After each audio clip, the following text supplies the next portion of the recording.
Hello and welcome back to Trigger Happy Havoc. What do you mean by that, Bayuka? To be exact, not quite. Certainly I want to reveal Chihiro's killer, but more precisely... Oh no, I've already seen that, haven't I? Don't yes, make I have. me repeat myself. And I have a basis to believe that, I assure you, Genocide Jack is one of us. Is there really proof?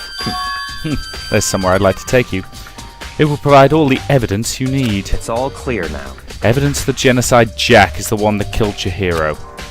Evidence? Something like that, really? Hey, you two! Big trouble. Need your help. I don't have time to play We're busy. with you. Leave us alone. I mean... But it's an emergency! Emergency! Come on, please, you gotta help me! Please! This is a serious emergency, please, you gotta help me! Just calm down, okay, Hina? I mean... But it's an emergency! Okay, what happened? Well... Something's wrong with Toko, she's acting super strange. Well, I mean, she was acting pretty strange earlier, right? What should we do, Bayuka? Very strange. Since it's Toko, I must admit I'm intrigued. I suppose we can take a second to see what's going on with her.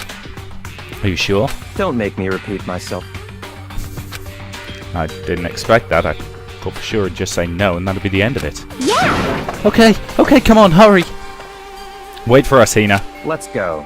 Looks like she headed to the dorms. To Toko's room, most likely. You're right.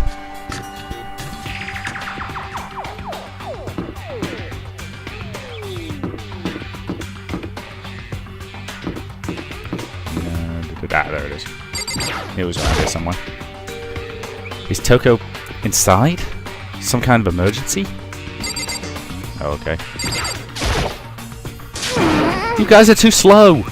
I think you're just too fast. So, what is this emergency? Well, after what happened in the girls' locker room, we left Toko in her room so she could lay down.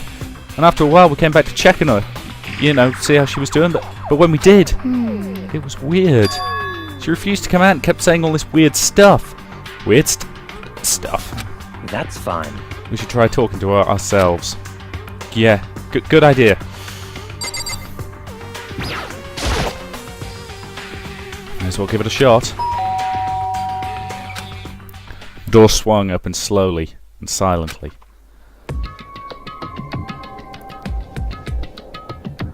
She's a bit creepy, isn't she? Holy crap! An aura of negativity flowed from behind the door, forcing a gasp out of me. What? Oh, nothing. It's just that, Hina was really worried about you, holding yourself up in your room. Leave me alone. Yeah, sure thing. But, could you open up, just for a second? Won't allow it. She is a bit creepy. Huh? Won't let Genocide Jack have control. Okay. And just like that, she slammed the door in my face. What? What was that? She's been acting like that the whole time. When I rang a little while ago. I'll drive out the killer. Drive out the murderous fiend. It doesn't make any sense, right? I was afraid to leave her in there alone, so I tried to bust her door down. But it felt like something was holding it shut on the other side. I couldn't even budge it. Toko was scared enough to even bar her door? Does she think the same thing as Bakua? Does she think the serial killer Genocide Jack really murdered Chihiro? Is that why Toko's so scared? But... Whatever it is, I'm really worried about her. Isn't there anyone who might be able to persuade her? You? Talk to her. Hey, Bayuka, do you think you could ask her? To come out of her room, I mean.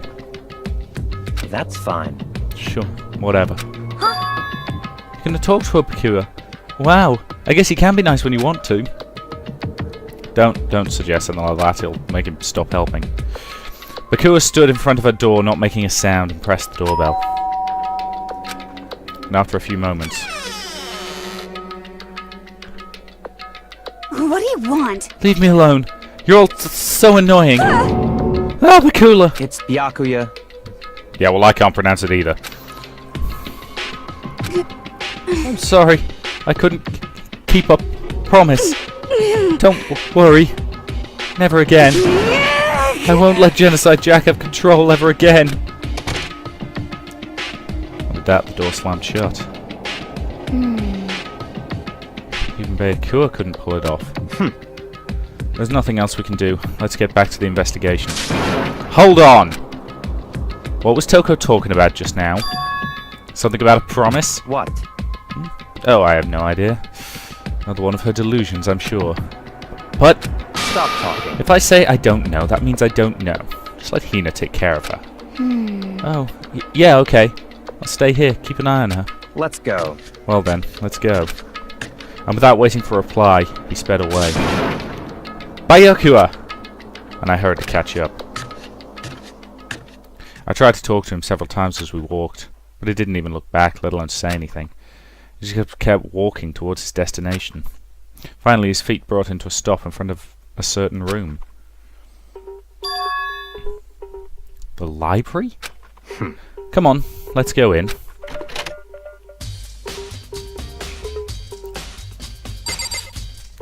the hell do you want in the library? There are no clues there. We need to check elsewhere. There's a coin. What's hanging off the light? Knock it off. What does a desk lamp matter right now?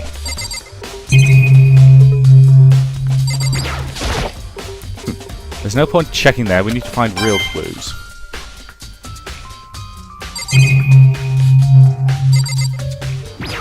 You're gonna let me in there now? If I remember, on the other side of this door, it's the archive, right? Hurry up. Go inside. Oh, here? Let's go. It'll all make sense once you're inside.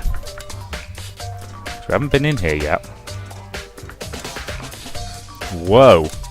So many books and files. So much dust, too. So, in other words... I would say there's enough value in this place to endure the dust.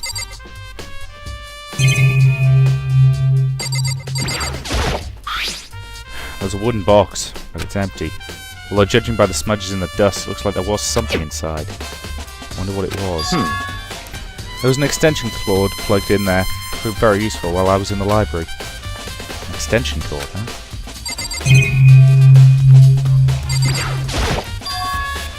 It's a desk lamp. Oh yeah, it's the same one I saw him using in the library before. What? You have a problem with that lamp?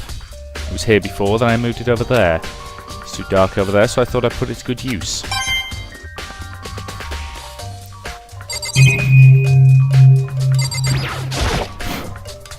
Shelf is stuffed tight with files. Without really thinking about it, I picked one at random. Ah, you have a sharp eye indeed to select that file. Huh? That's right. That's the report on a presidential assassination. The original is kept at the National Library. It won't be declassified for another 30 years. Are you sure you want to look at it now? There's no telling whose crosshairs you might wind up in for peeking at it.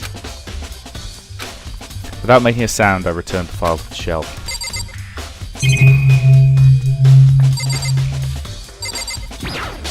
It's just one of the cameras. There's even a surveillance camera in here. So many files stuffed onto this shelf. What's in all these? That's enough. Those documents are dangerous. Dangerous? They detail all the people who control the world from behind the scenes. Dangerous truth for a commoner. You mean like members of the Diet or something? No, I mean the ones with real power. The secret council controlling everything from the shadows. If you're ready to be disappeared for it, take a look. There are some very interesting people in there. You're kidding, right? Am I? I'll just let it go for now.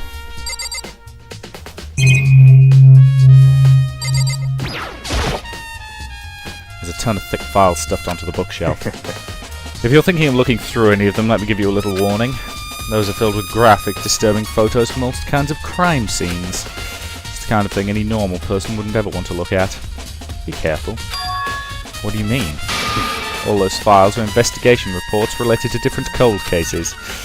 Those are internal documents, for police eyes only. They're not the kind of thing you'd expect to leak. Oh. So, are you finally beginning to understand the true splendor of this library? The entire reason I was interested in the library is because of this room right here. It's home to Interesting. classified government documents, police records, things no ordinary person would ever see. Isn't it magnificent? This can't be for real, right? Such ignorance. That's your guy's problem. Anything that doesn't fit into your preconceived reality, you label it a lie. Well, it's not that, it's not like I totally refuse to believe it, but I mean, it's just so much. How could anyone have pulled all this together? I suppose it goes to show just how much power Hope's Peak truly wields. Or perhaps the mastermind may have wanted to provide us with enough entertainment to keep us from getting bored. It's no use, I can't keep up with all this, it's just too unreal. What's wrong? Still can't believe it. What about you? How can you believe it so easily? Things like that are usually impossible. What do you mean, usually? Usual? No. Normal? Ordinary? Simple? Those things don't really exist anywhere in the real world. If you don't understand what they actually represent, you don't understand the nature of anything. You don't pull your punches, do you? Besides, what you consider usual is based on your common sense, right? Well, what makes you think your own common sense applies to me at all? The documents gathered here are genuine. I've reviewed them multiple times, there is no doubt. Hold on a second. You're saying you read all of these documents, and more than once. All this has to be, I don't know, top secret, confidential stuff? So why... My family has a reading room just like this at our home. Ours is bigger, of course, and not as dusty. Members of the Tagami family have access to any variety of government-related documents. That includes foreign powers as well as domestic. How is that possible? So, in other Who words... told you? There's a secret council that controls the world from the shadows. My family is a member of that council. And I have within me the bloodline that will allow me to one day bend the world to my will. But to become such a ruler, I must know all levels of this world, backwards and forwards. So whenever I have the time, I like to review whatever documents and materials interest me. Which is why I can proclaim without a doubt that the materials gathered here are the real thing. This is beyond believing or not believing. He's starting to scare me more than the mastermind. And what interested me in the most were the cold case police reports. Reading through those reports has always been a hobby of mine, ever since I was little. It's an excellent mental exercise. I've solved more than a few of those cases just by reviewing the reports. And among all those reports, one of my recent favourites is the Genocide Jack case. As he talked, he grabbed a specific file from the shelf. That's right. This is the complete case file. Every single report surrounding the Genocide Jack cases has been compiled in here. Because there are so many, allow me to quickly summarise the main points. To begin, there are two notable characteristics in every Genocide Jack murder. First characteristic is that at every crime scene, the word bloodlust is written in the victim's own blood. And the second is that the victims are murdered, they are suspended in a certain way. Bloodlust is written in blood, and the victim's body is suspended. It's exactly what happened to Chihiro.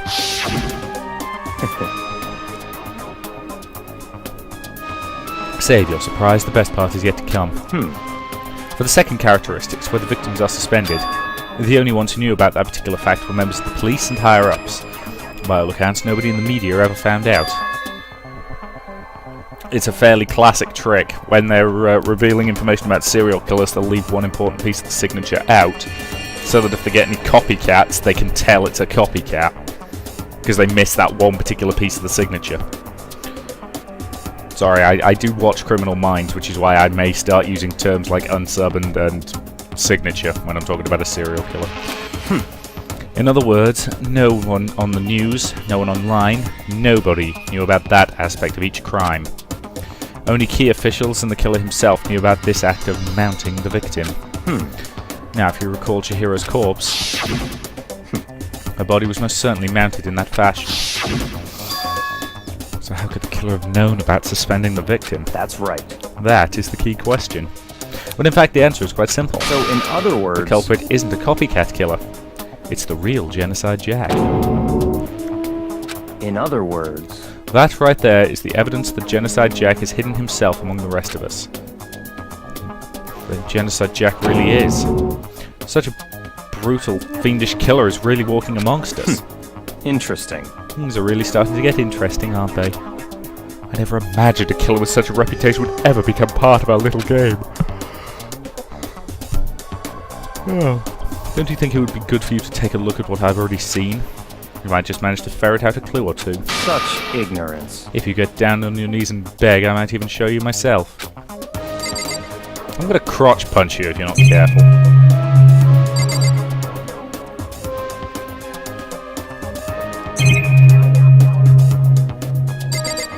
Alright then. This is the cold case file we said. No, seen that.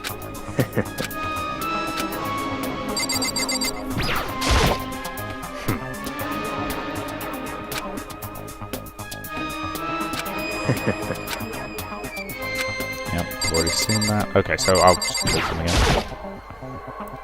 About the Genocide Jack case file. Can you let me see it? That's fine. Well, you didn't beg, but I guess it's okay this time.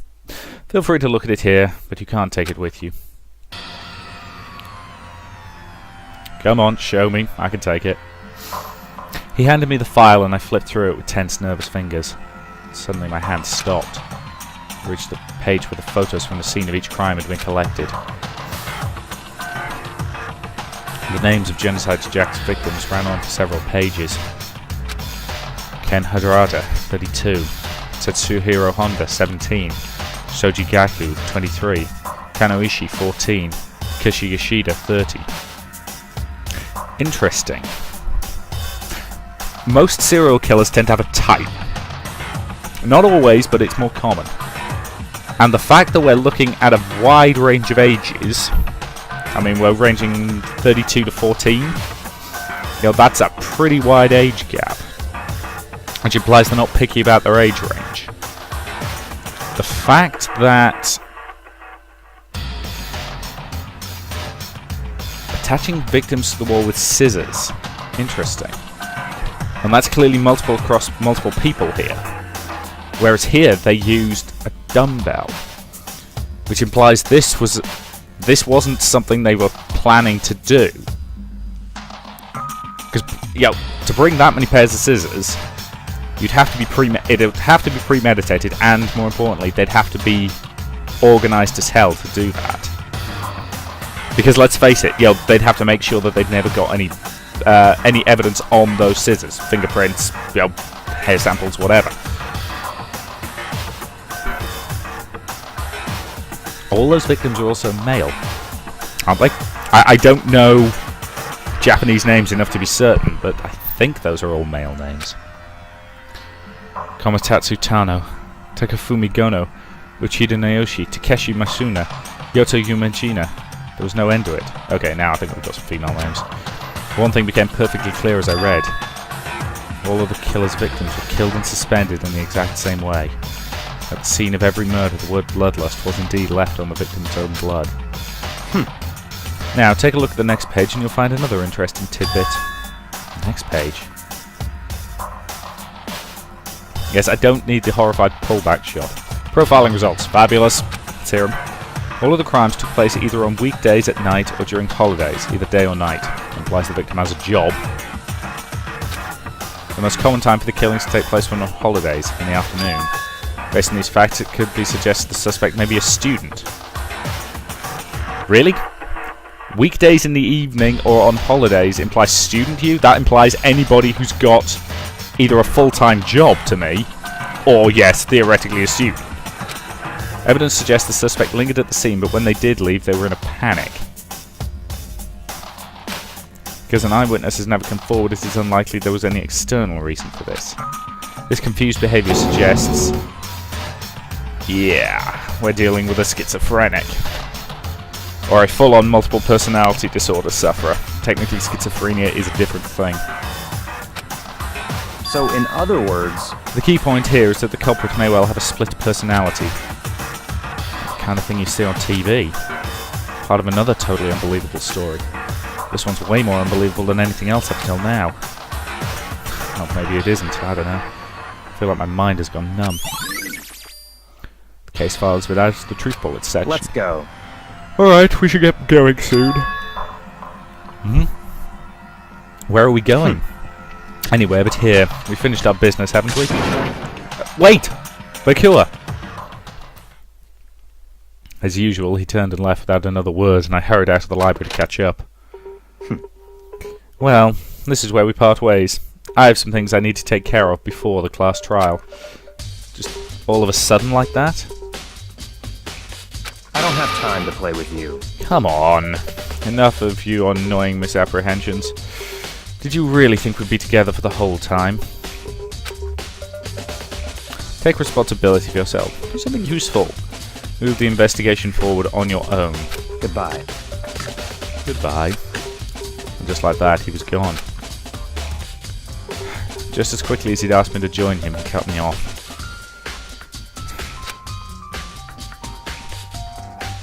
In the end, I felt like it was just a plaything getting tossed around. At the same time, I'd uncovered some really important clues thanks to him. Genocide Jack. He's the one that killed Chihiro. And that murderous fiend is one of us. Who is it? I have to find that out, no matter what it takes. To do that, somewhere I have to go investigate one more time. I have to go back to the crime scene, to the girls' locker room. I should take the boys' locker room too. And the others...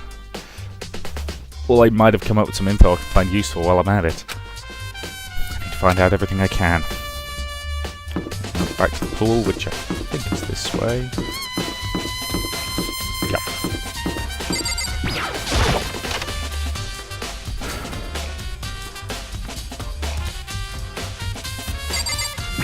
Hey, Fumi, you got anything?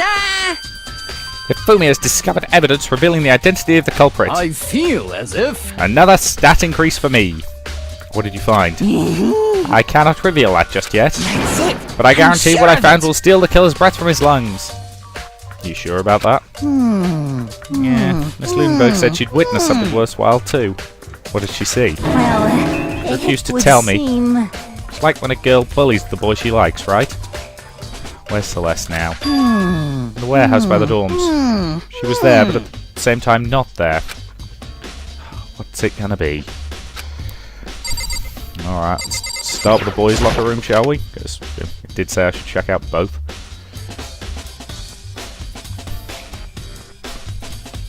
The poster's changed.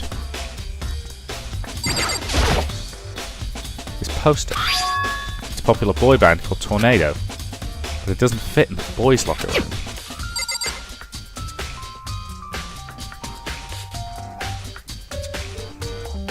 Okay, so why switch the posters?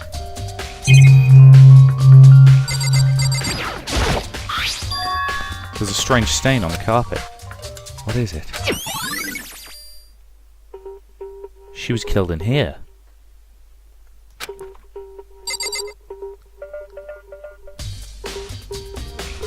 She was killed in here. But some blood got on the poster, so she was taken in there, along with the poster. Why move the body?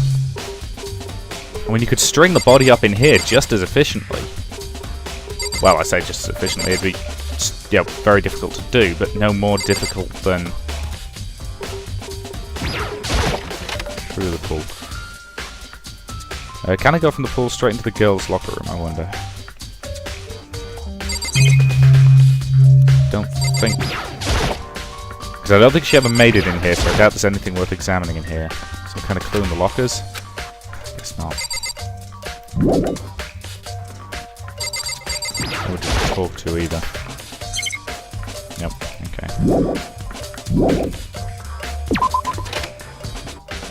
Now let's take me into the boys' locker room. So why the hell would you move the body after you kill her? Because yeah, you could have strung her up just as easily.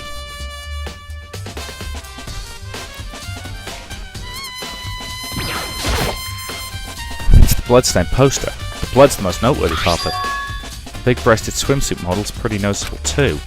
The girls' locker room doesn't seem like the kind of place you'd find something like this. That reminds me, the poster in the other locker room is... there's something strange about this. There's a poster of a popular boy band.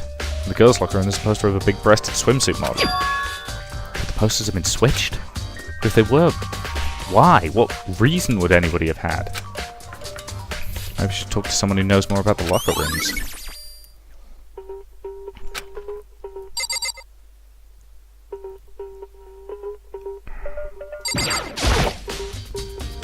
I could feel the life draining out of my own body. It's a dead body. Chihiro's dead body. Ah, that did nothing. What do you got? Hey Coco, have you made any progress on your own investigation? Indeed. Generally speaking. However... But I have to get going. I have something unrelated to take care of. Something besides the investigation? What is it? Well... Nothing you need to worry about. Just concentrate on the murder. But... So then... Before I go, let me give you one piece of advice. You should examine the body one more time. Thoroughly. And our handbook is missing. You may want to determine its whereabouts. Goodbye. That's it. I'll be praying for your success. And with that, Kyoko turned and left the girl's locker room. Better take another look at the body then. Chihiro's handbook is missing. It's definitely worth worrying about. E-handbook has been added to yield truth bullets. Let's look at the body. Kyoko said I should examine the body one more time. I know she said thoroughly, but I do have my limits. I'd better give it a shot. Let's see. Now, why tied up? Because that's tied up, not impaled with multiple pairs of scissors. That's a change to the signature. Now, that could just be, you know, not having available 5 pairs of honking big scissors. But up until now, the impaling's been almost crucifixion-like. You know, let's face it, it was through the wrists, it was through the ankles. Chihiro's hands are bound with what looks like some kind of rope. She used to prop her up in a kind of crucifix position. Huh? It has a plug. It's the extension cord from the library, isn't it? The one that he said was there. This isn't a rope at all. But the more I think about it, the more that's not the only thing that concerns me. The fatal injury was the blow to the head. And someone struck her in the head to kill her. That is the issue of her being suspended in the fatal blow. At first I didn't see much reason to think too much about either of them. But seeing them again after looking through the file, something's not right. What does this all mean? Well, the one thing most likely to tie all these mysteries together is the true nature of that rope that was used to suspend her. And I need to revisit a certain place to look over again. And it might help to look at the file one more time. So yes, it's... Any of you guys seen anything? You spend a lot of time exercising in the girls' locker room, right, Sakura? Of course. I've used it nearly every day since it opened up. Sometimes Hina and I use it together. Then let me ask you something. Do you think the posters in the boys' and girls' locker rooms could have been switched? I'm sorry. Sorry, I can't really say. Never paid any attention to the posters. See. However... But there is something that's been bothering me about the locker room. I like to drink a little protein in coffee every morning, every time I finish exercising. We have protein coffee in the warehouse. It's not the highest quality, but I don't have a lot of other options. I mix protein powder with coffee and down a glass of it after exercising. Anyway, the other day I spilled some on the carpet left in the girls' locker room and it left a stain. A stain? But I don't see any stain on the carpet now. Of course. Exactly. I noticed it earlier. That stain has disappeared. I only assume someone came along and cleaned it up. It still isn't unusually clean, so there was never a stain to begin with. Okay, so they moved the body and the carpet's got exercise equipment resting on it, so you'd have... What the hell? Disappearing stain has been added to the section. There's something very weird going on here.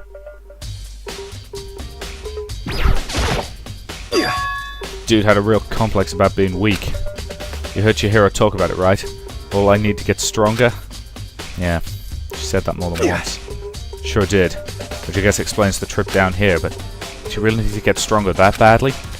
You only mentioned it, but she was a girl after all. Most girls aren't that strong. I don't know, man. I haven't really thought about that stuff. Chihiro's complex. Where did it come from? Right. That's a reasonable point to end this part. So I will say thank you very much for watching, and I'll see you in the next.